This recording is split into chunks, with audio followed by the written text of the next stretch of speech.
So Levar, you've been known for many things. You've been the man who has helped us all grow up, learning about reading, also about learning to love to read. love to read. Yes, Francis, yes.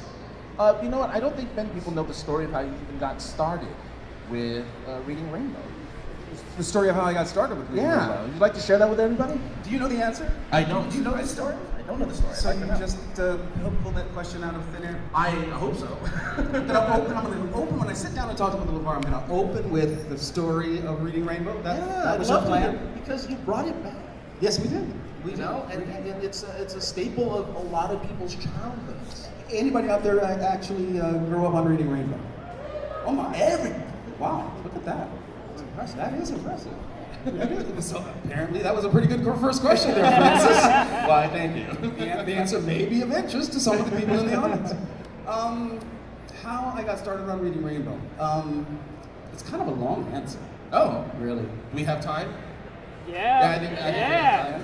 It's a long answer. Is there somebody keeping time? I got it. I'm good. You got the time? I got you. I got the time. So, interestingly enough, at least it is to me, it may not be to you, I've always felt that my life would be revolving around storytelling in some way. My mom was an English teacher, so I grew up in a house where reading was really normal. Oh, okay. My mom always has at least 2 or 3 books that she's reading for her own personal enjoyment. So that's the environment, that's the atmosphere in which I grew up. The reading was as normal as breathing, you know, for the human species. So when I left the Catholic Seminary in 1974, Oh, all right. you did not know that I had studied for the priesthood? I had no idea. Did you actually read my bio before we sat down for this conversation? I know you more for Star Trek. Apparently not. I wanted to work my way up to that. So, having not read my bio, you just thought, I'll open someplace safe. I'll open with Reading Rainbow and then we'll see where it goes. Yeah. Well, how's it going so far, Francis? Terrible. You think? Oh, for me. I think he's doing a fantastic job, don't you? Yeah. They love you, Oh, Francis. thank They you. love you. They love you. They do. So yes, I actually studied for the Catholic priesthood for 4 years, from 1974 to 1977, right? Okay. At which point I went to college, the University of Southern California, where I studied theater. And I was there as a sophomore, and Roots Yes. came into my life. But see, interestingly enough, and here's where the storytelling part comes in. When I was a freshman at USC, I read a book and did a term paper on Malcolm X. All right? We all know who Malcolm X is. Did you also know that the author of the autobiography of Malcolm X is Alex Haley? So when I was introduced to the project as a sophomore at the University of Southern California, I actually knew who the author Alex Haley was. Because I had, as I say, done this term paper on Malcolm X. Alex also used to write a lot for Playboy magazine, and I'm pretty sure that's where I first encountered his writing. Oh, yeah. Of course. Although having come from the Catholic Seminary, I don't know how you could possibly have I'm not sure how that happened. Yeah. Fell into your hands sometimes. Somehow. In any case, the Roots experience for me was one where I was really, it was demonstrated to me the sheer power, the potential power of the medium of television. In 8 consecutive nights, I observed this country become transformed, literally transformed around what we commonly talk about when we refer to slavery, the period of slavery, chattel slavery in America. Roots was an education. In 12 hours of television, this country, this culture was educated, both black and white, to the realities of the slave trade. And so, combining those two things, my love of the written word and this sudden awareness of the power, the potential power of the medium of television, when in 1982 it was pitched to me that we could use this very powerful medium to steer children back in the direction of literature and the written word. It was pretty counterintuitive in the 80s, because in the educational community, we were still referring to as television. Television was the sort of the evil box that was going to rot the minds of America's children. Which is exactly what happened, but there was, Whew, all right.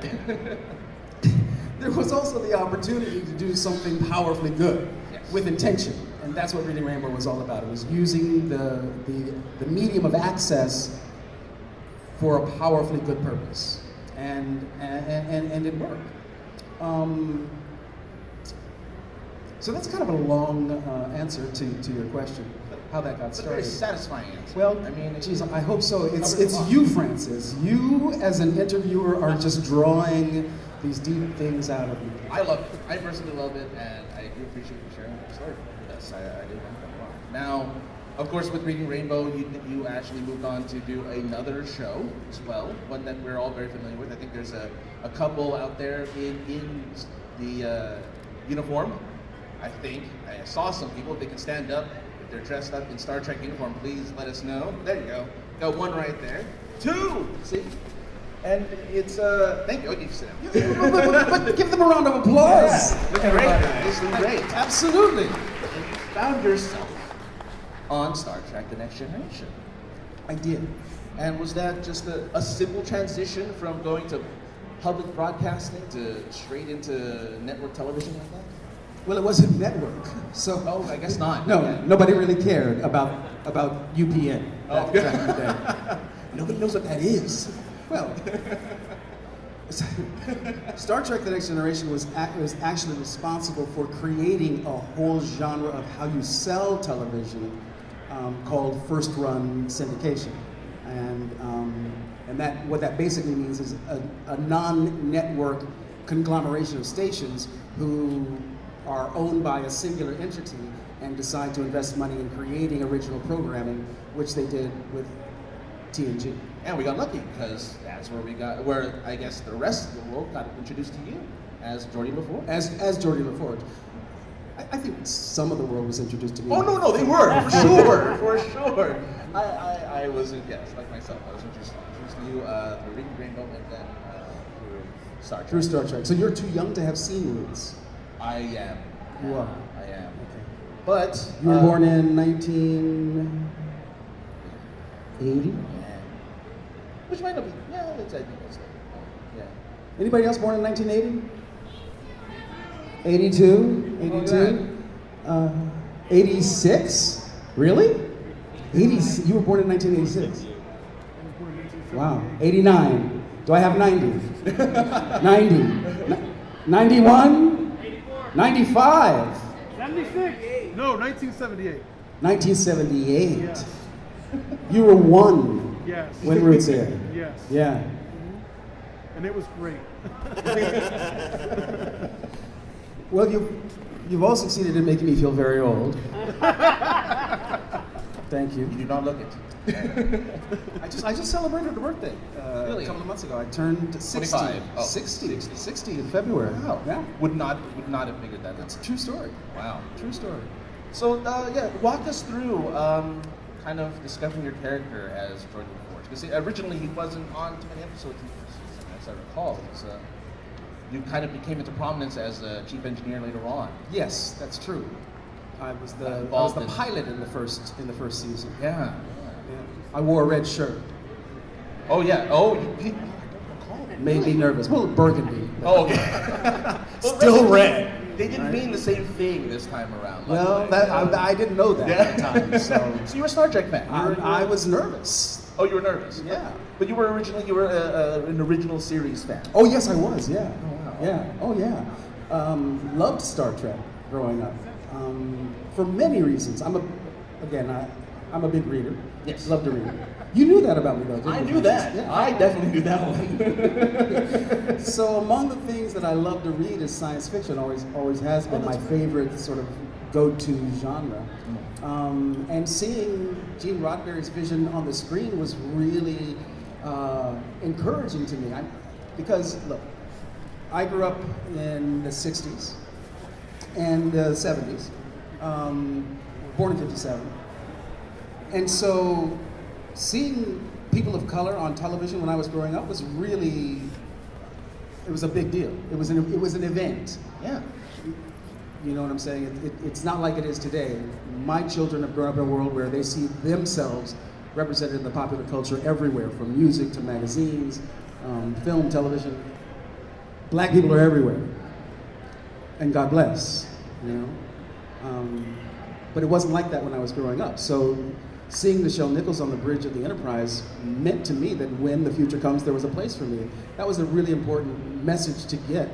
And it wasn't, as I say, it wasn't all that often I received that message from watching television and consuming media. So Gene really Roddenberry's vision is really important to me. Yeah. Yeah, so really the next step was to be part of that show then. Like you figured that's what I need to do. Well, no, that wasn't my plan.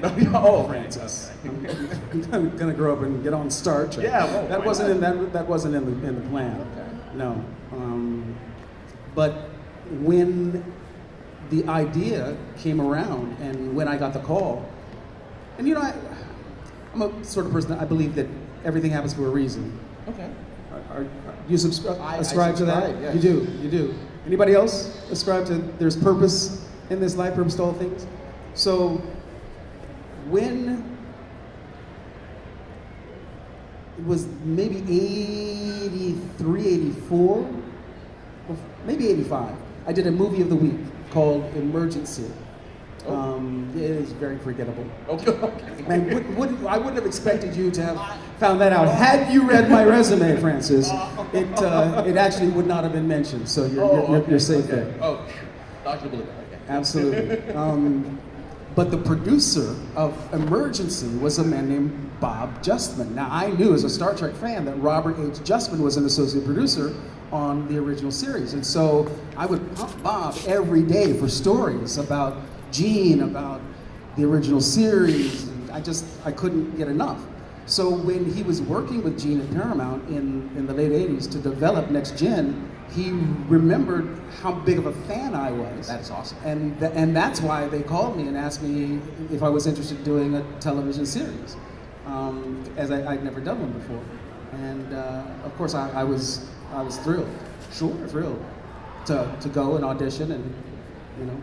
Yeah, and it lasted quite a while. It lasted a long time. We were there for 7 seasons. It's still on, Francis. Yeah. It won't go away. I watched 3 episodes this morning on BBC America. Yeah, I'm actually on Netflix. I'm going over. Are you? Over the original, the TNG. The storytelling holds up. It does. It does not get old. Yeah, it's yeah. great. I do have a question before I go to the audience. So you guys better be ready with some questions now. All right. But I did have a question about specifically Geordi and his love life. Geordi didn't have a love That's life, my Francis. why That- did he that's not your have point. one? I He don't was know. so close so often. I don't know. Did you ever ask for one? Did you ever ask for your character to have one? Well, actually, he did have a romance in the episode Aquiel, Francis. However, the object of his affection turned out to be an alien dog, and it tried to eat him. So that happened. Yeah. Hard to avoid. Yeah.